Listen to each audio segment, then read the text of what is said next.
क्या है माँ सिद्धिदात्री की कहानी और क्या माँ हमें सिखाना चाहती है। सिद्धि का अर्थ है जब हमें सिद्धियाँ मिलती हैं। जब हम कोई कार्य करते हैं, हमें लगता है कोई हमें वरदान प्राप्त होगा, कोई सिद्धि हमें मिलेगी। तो यहाँ पर अगर मैं बात करूँ पुराणों की या माँ देवी की कहानी की, तो कहा जाता है कि हमें 18 सिद्धियाँ मिलती हैं जब माँ की हम पूजा करते हैं। और ये 9 दिन जब माँ की हम अर्चना करते हैं, उनका आवाहन करते हैं, तो माँ हमें ये 18 सिद्धियों का वरदान देती है। तो 18 में से 8 सिद्धियाँ हैं जिसे बहुत ही मुख्य कहा गया है। तो आज वो 8 सिद्धियाँ क्या हैं और उनके बारे में जानेंगे। तो पहली सिद्धि है जो कहा जाता है, जो हमें मिलती है, वो है अणिमा की। अणिमा क्या है? अणि बना है अणु से, जो कण जिसको कहें, जो अणु है, जो मॉलिक्यूल है, जो बहुत ही छोटा है। तो क्या है, हमें ऐसी सिद्धि मिलती है कि हम छोटे हो जाएं। तो आपको लगेगा कि ये सिद्धियां तो, अगर मेरा शरीर बड़ा है तो ये सिद्धि मिलेगी तो मैं अपने शरीर को छोटा कर सकता हूँ। जैसे अगर हम अवतार हनुमान की बात करें, तो उनके पास ये वरदान था कि वो अपने शरीर को एकदम अणु के जैसे छोटा कर सकते थे और बड़ा कर सकते थे, विराट रूप ले सकते थे। पर ये शरीर बड़ा करना, छोटा करना, ये क्या है? ये एक रूपक है। छोटा क्या करना है हमें जीवन में? छोटा करना है हमें अपने अहंकार को, अपनी ईगो को। इसमें वो ये बता रही हैं माँ कि जब आप तपस्या करते हो, अपने आप से जुड़ते हो, तो आपको अणिमा की सिद्धि मिलती है। आपको देखना है कि आपको अपने जीवन में कैसे अहंकार को कम करना है, क्योंकि हर समय हम यही कहते हैं, ये मेरा है, ये मैंने कमाया है, ये मेरा ही रहेगा, ये किसी और का नहीं है, सिर्फ मैं, मेरा, यही में लगे रहते हैं हम। पर हम जान पाते हैं कि मैं करने वाला कुछ नहीं हूँ। हम तो एक साधन है जिसके थ्रू ये काम हो रहा है, जो हम जान पा रहे हैं अपने आप को। तो ये सिद्धि आपको अपने जीवन में इसको उतारना है कि अपने ईगो को कम करना है। और दूसरी सिद्धि जो हमें मिलती है वो है महिमा की। महिमा, जैसे कहा मैंने, अणिमा क्या है? छोटा होना, और महिमा क्या है? विराट रूप लेना, ये बड़ा होना। तो अब इसमें ये बड़ा होना क्या है? बड़ा क्या करना है आपको? आपको अपना हृदय, अपना दिल बड़ा करना है। क्योंकि क्या होता है, हम बहुत सारे दिल में दबा के बातें रखते हैं। किसी के प्रति हमें ईर्ष्या भाव होती है, कोई हमें पसंद नहीं आता, तो हम क्या है, अपने दिल के दरवाज़ों को हम बंद कर लेते हैं। पर जैसे माँ के लिए हर एक बच्चा एक समान होता है, माँ हर एक बच्चे से प्यार करती है। ऐसे ही दोस्तों, हमें भी अपने दिल को बड़ा करने की ज़रूरत है कि अगर किसी से कोई गलती हो गई तो हमें क्षमा कर देनी चाहिए, क्योंकि जब हम ये करते हैं तो हमारा दिल बड़ा दिनचर्या होता है के हर दोस्तों। हम महिमा का जो सिद्धि हमें मिली है, हम उसे अपने जीवन में उतार रहे हैं जब हम दिल खोलते हैं दूसरों के लिए, जो हमें पसंद भी नहीं है। चाहे पसंद नहीं है, आप उससे भिन्न हो सकते हैं, पर प्यार और सम्मान आपको तब भी रखना है उस इंसान के लिए, वो कभी हमें छोड़ना नहीं चाहिए। चाहे आप उसकी विचारधारा से जुड़ते नहीं हैं, वो अलग सोचते हैं, पर नफरत नहीं रखनी किसी के लिए। ये बताती है माँ हमें महिमा की सिद्धि से। तीसरी सिद्धि है गरिमा की। गरिमा क्या है? गरिमा का मतलब है की कि भीतर जिसको हम भारीपन लाएं, कि हैवी हो जाना। जैसे हम बोलते ना कि एक पत्थर, या ऐसा हम कहते हैं कि जो पर्वत है, जो अडिग है, जिसको हिला नहीं सकते, इतना भारी है।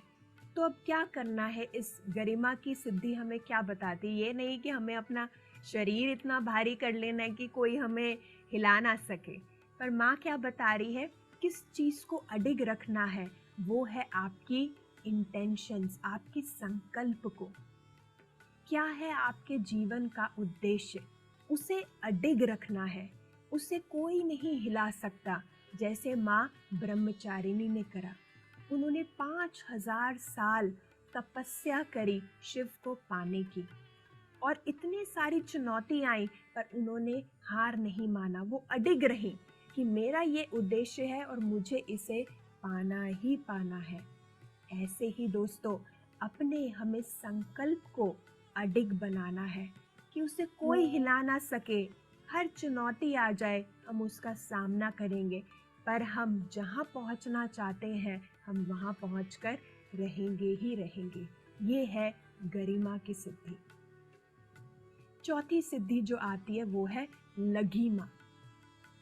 लघिमा बना है लघु से, जैसे जिसे बोलते हैं लघु क्या है, जो बहुत हल्का है, लाइट है। जैसे एक पंख होता है कि वो कितना हल्का है कि हल्की सी फूंक मारो वो उड़ जाता है। तो इसी में ही माँ बता रही है कि हमें लघिमा की सिद्धि मिलती है। लघिमा क्या है? हल्कापन क्या है? भारी हम कब होते हैं? जब हमारे कर्म हमारे साथ होते हैं। जितना हम अपने कर्मों को समझेंगे, जितना हम समझेंगे कि ये जीवन चलाने वाला मैं ही हूँ, मुझे किसी को ब्लेम नहीं करना, जीवन की मैं खुद ही रचेता हूँ, मैंने ही अपना ये जीवन बनाया है, तो मैं बेचारी नहीं हूँ।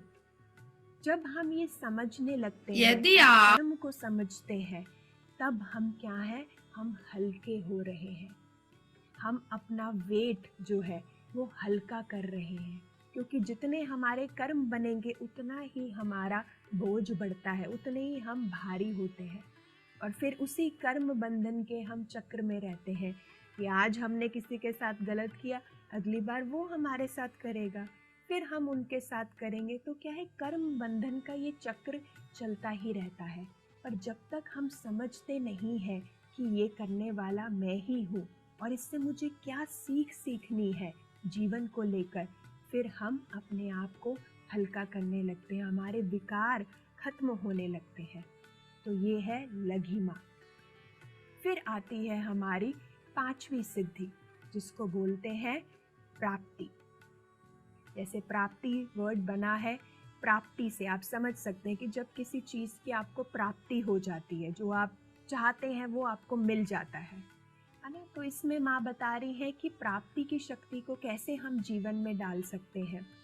प्राप्ति जैसे अगर मैं जो इच्छा करूं, कि मैं चाहूं कि मैं आज अभी यहाँ बैठा हूँ और थोड़ी देर में मैं कहीं और किसी और शहर में पहुँच जाऊं, क्या ऐसा संभव है? ऐसा संभव है दोस्तों। आपको लगेगा कि नहीं, ऐसा कैसे हो सकता है, मैं एक जगह पर ही रह सकता हूँ, मैं दूसरी जगह कैसे जा सकता हूँ, ऐसा हो ही नहीं सकता। पर मैं कहूँगी दोस्तों, ऐसा हो सकता है। और वो कैसे होता है? जब आप दूसरों से प्यार से बात करते हैं, जब आप दूसरों से सम्मान से प्यार से बात करते हैं, तो आप अपनी जगह उनके दिल में बना लेते हैं। जब आप अपनी जगह दिल में बना लेते हैं, तो वो इंसान कहीं पर भी जाएगा, सृष्टि के किसी भी कोने में जाएगा, वो आपको अपने साथ लेकर जाएगा। तो आप यहाँ पर भी हैं, पर आप वहाँ पर भी हैं जहाँ पर लोगों ने आपको अपने दिल में रखा हुआ है दोस्तों। तो आप जब भी किसी से बात करें, चाहे वो छोटा हो, बड़ा हो, आपकी उम्र का हो, बुजुर्ग हो, चाहे वो कोई जानवर या पक्षी ही क्यों ना हो, आप उसका सम्मान करें, उससे प्यार से बात करें। तब देखिए कि आप पूरे ब्रह्मांड में घूम सकते हैं।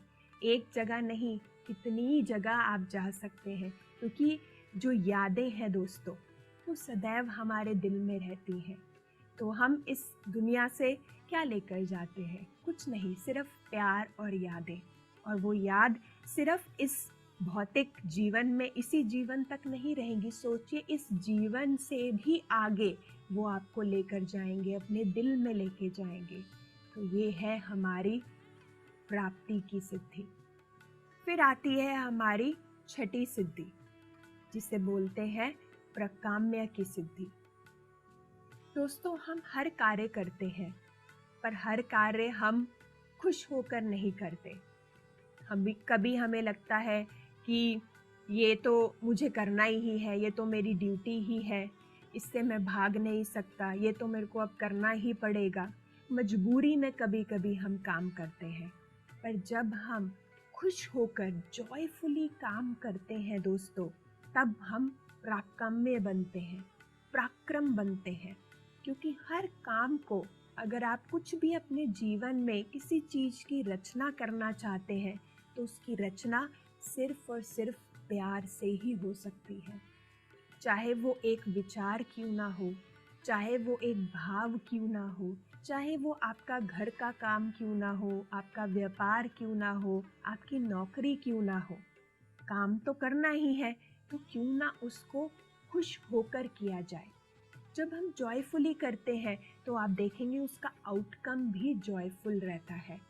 तो हमेशा जो भी आप जीवन में लाना चाहते हैं उसे खुशी खुशी लाएं। जो जीवन आप जी रहे हैं उसे भी खुशी खुशी पहले स्वीकार करें। स्वीकार करने के बाद ही आप उसे बदल सकते हैं। धन्यवाद, कृतज्ञता का भाव रखें कि आपको इतना कुछ दिया है, उसके प्रति जॉयफुल रहे, तो आपका जीवन भी जॉयफुल बन जाता है। फिर आती है हमारी 7वीं सिद्धि, जिसको बोलते हैं ईशत्व की। ईशत्व बना है ईश्वरीय तत्व से। जब हमें ये सारी सिद्धियां मिल जाती हैं, फिर हमें समझ आता है कि मैं ही सिर्फ ईश्वर नहीं हूँ। हर जन में, हर लोग में, हर एक वस्तु में, हर एक व्यक्ति में वो ही ईश्वरीय रूप है। वो तत्व हर जन में है। आपको हर जगह वो ईश्वरीय रूप दिखने लगता है। आपको लगता है कि हम भिन्न नहीं हैं, हम एक समान हैं, एक जैसे हैं। बाहर से चाहे हम भिन्न दिख सकते हैं, पर जो हमारा मूल तत्व है, जो वो आत्मा है, वो हम सब में एक है। हम उसी स्तोत्र से आए हैं। ये है हमारा मूल तत्व, और हम उसी तत्व को अपनी इन भौतिक नज़रों से हम यही देखने लगते हैं दूसरों में। इस ईश्वरीय तत्व में हम रहने लगते हैं। और आखिरी जो सिद्धि मिलती है, जब हम इस ईश्वरीय तत्व को जान जाते हैं, फिर हमें सिद्धि मिलती है वशित्व की। वशित्व बना है, हम सोचते हैं कि वशीकरण, कि किसी को अपने वश में कर लेना, जैसा मैं कहूँ वो वैसा करे, मैं कंट्रोल करूँ उसके मन पर, उसके भाव पर, उसके व्यवहार पर। तो वशित्व इसमें माँ क्या बता रही है? वशित्व का मतलब है प्रभाव डालना। कि जब आप ईश्वरीय तत्व को जान जाते हैं, फिर आप जहाँ पर भी जाएंगे, किसी पर भी जगह पर जाते हैं, किसी से मिलते हैं, आप उन पर प्रभाव डालते हैं। आपकी प्रेजेंस से ही लोगों में बदलाव आने लगता है। लोगों को आपको मिलकर मोटिवेशन मिलता है। आप उनको प्रेरित करते हैं। जो ये यात्रा करी है दोस्तों हमने, जो ये 9 दिन की यात्रा है, इससे आपको बहुत कुछ सीखने को मिला होगा। जब आप ये सीख जाते हैं, फिर आप ये दूसरों को देने लगते हैं।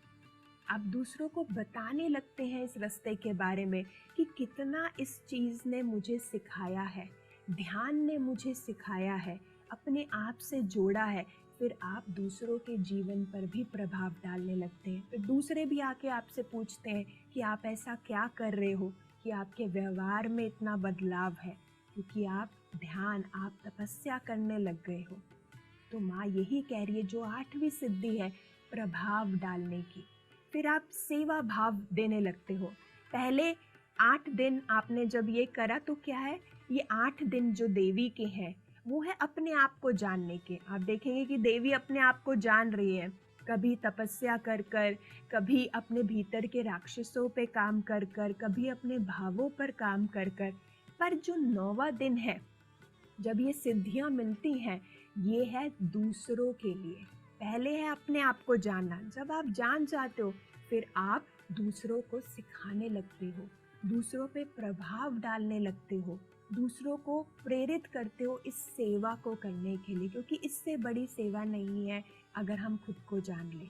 तो ये 8 सिद्धियां हैं दोस्तों जो हमें माँ प्रदान करती है 9वें दिन पर, जिसे हम माँ सिद्धिदात्री कहते हैं। ये वो 8 सिद्धियां हैं जिसे हमें अपने जीवन में उतारना है दोस्तों। ये देखिए कि कैसे आप अपने जीवन में ये उतार सकते हैं। और ये 9 दिन की यात्रा ये सिर्फ देवी की यात्रा नहीं है दोस्तों, ये हम सब की यात्रा है। ये यात्रा एक रूपक है।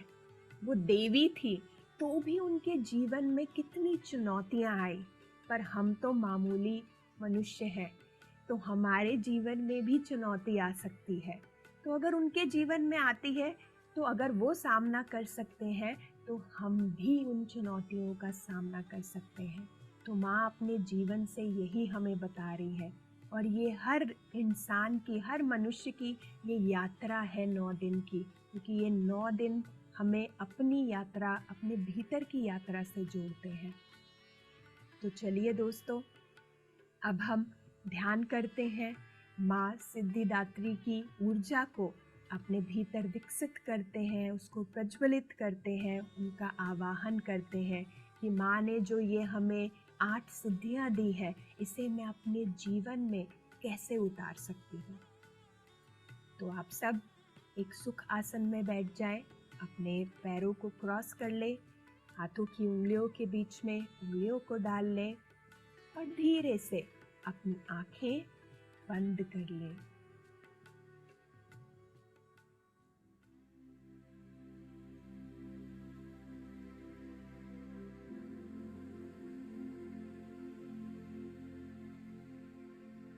इस समय अपना ध्यान अपनी आती जाती श्वासों पर लगाएं।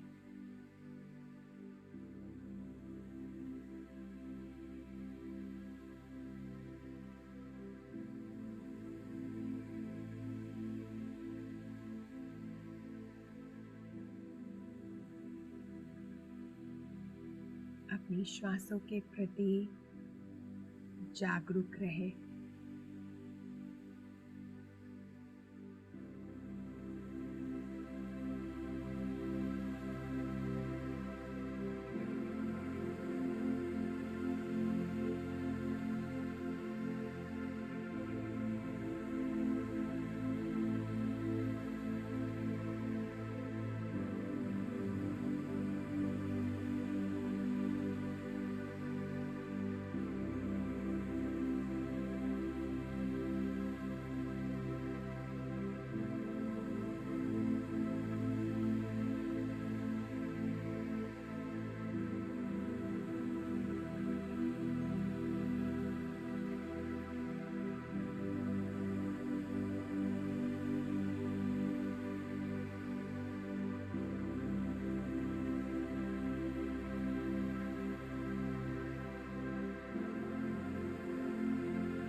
हमारा मन सदैव भूतकाल में रहता है या भविष्य काल में, पर जब हम अपना ध्यान अपनी श्वासों पर लगाते हैं तो हम अपने आप ही वर्तमान में आ जाते हैं।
पूरी तरह से इस वर्तमान क्षण में रहना है। कुछ नहीं करना है, कहीं नहीं जाना है, बस रहना है।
है। आप देखें कि कैसे आपकी श्वासें आपके भीतर से ये सारी चीज़ों को दूर लेकर जा रही है, दूर लेकर जा रही है और दूर लेकर जा रही है। इस शोर शराबे से आप दूर जा रहे हैं।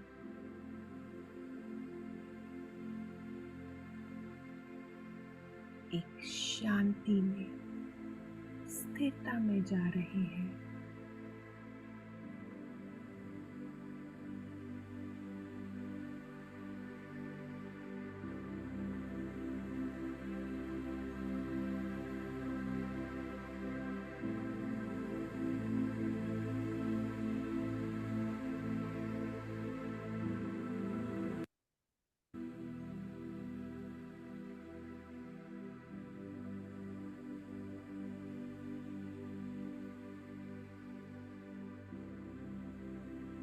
श्वासें वो चाबी है जो आपको सहायता करती है अपने सही स्वरूप से जुड़ने की।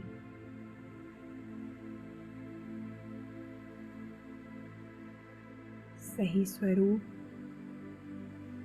कि मैं कौन हूँ, क्या मैं ये शरीर हूँ, क्या मैं अपना मन हूँ,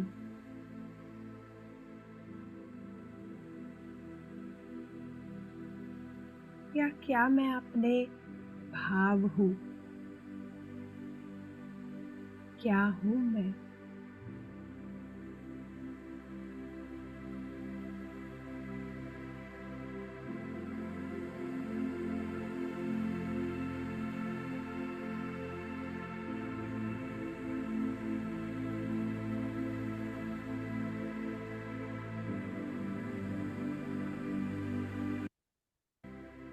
मैं वो हूँ जो निरंतर है, जो निराकार है, जो सर्वव्यापी है। क्या है वो मेरे भीतर, जो निरंतर बहता रहता है।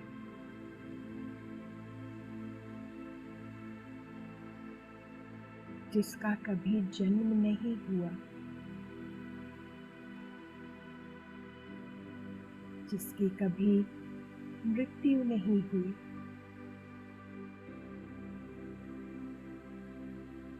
वो है मेरा सही रूप, वो है मेरा सही स्वरूप।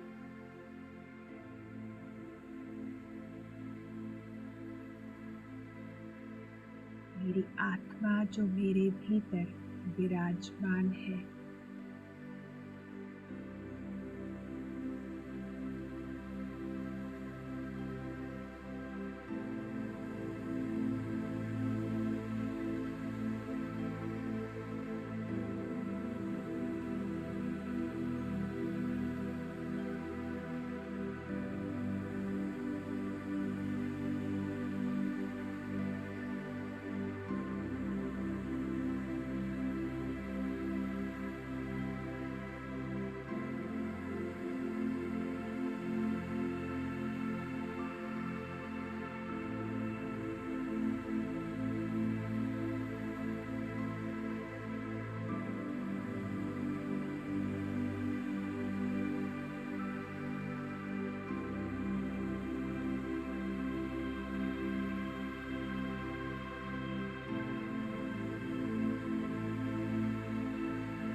अपने आप को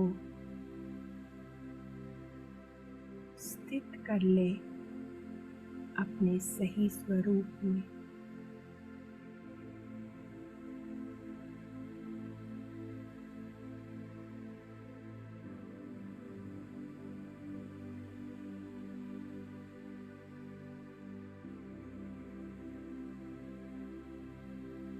पूरी तरह से स्थित करते हुए अपने सही स्वरूप में पूरी जागरूकता के साथ जगे हुए हैं आप।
देखिए कि जीवन में जब कोई भी परिस्थिति आएगी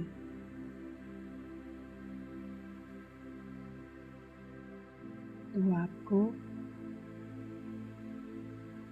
इन सिद्धियों का इस्तेमाल करना है।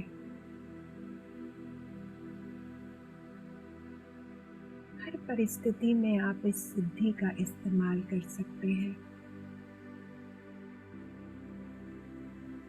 अपने जीवन को पूर्ण बना सकते हैं।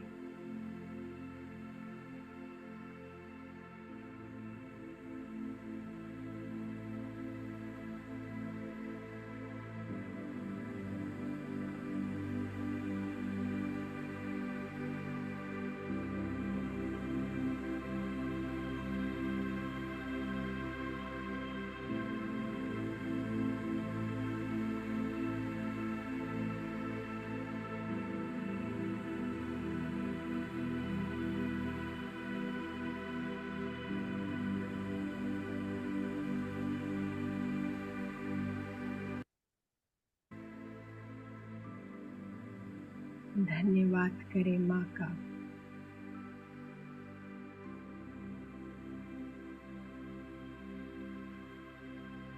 कृतज्ञता भाव रखें माँ के लिए।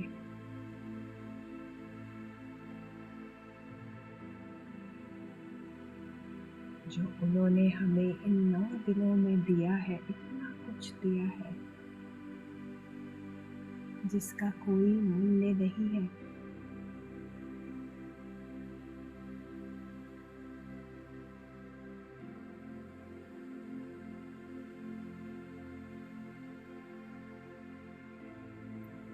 माँ देवी के रूपों का,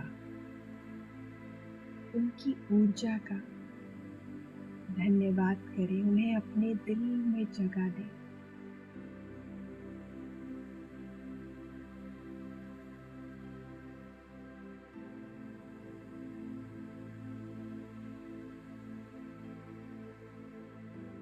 यह ऊर्जा आपके दिल में विराजमान है।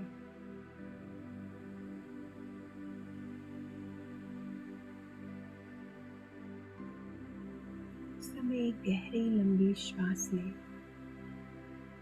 और जैसे आप ये श्वास लेंगे, माँ की 9 ऊर्जा आपके भीतर पूरी तरह से स्थित हो जाएंगी।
माँ की ऊर्जा को अपने दिल में लेकर आते हुए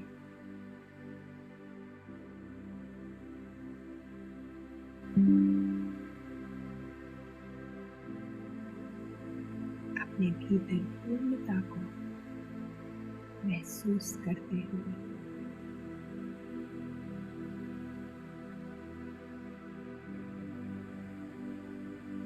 पाँच, 4, 3, 2, 1 और 0। धीरे धीरे हम अपने शरीर की चेतना में आते हुए आसपास के वातावरण को महसूस करते हुए, आवाज़ों को सुनते हुए, जहाँ हम बैठे हैं उसके प्रति सजग होते हुए, जब भी आप तैयार हो धीरे धीरे अपने हाथों की उंगलियों को खोलें, अपनी आँखों पर रखें